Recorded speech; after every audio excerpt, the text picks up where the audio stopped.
Spalio 17 diena – tarptautinė kovos su skurdu diena.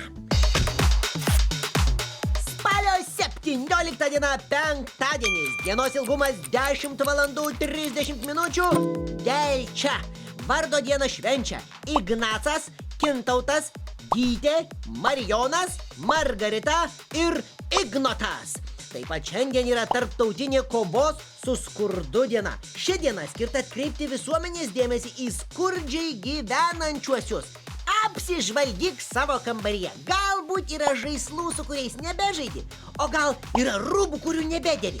Gali juos surinkti ir padovanoti tiems, kam jų trūksta. O taip pat didžiuosiuose prekybos centruose dažnai vyksta maisto rinkimo akcijos. Taip pat gali paaukoti maisto. Dalintis labai smagu.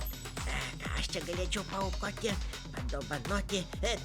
Prieš tai dienos išmintis.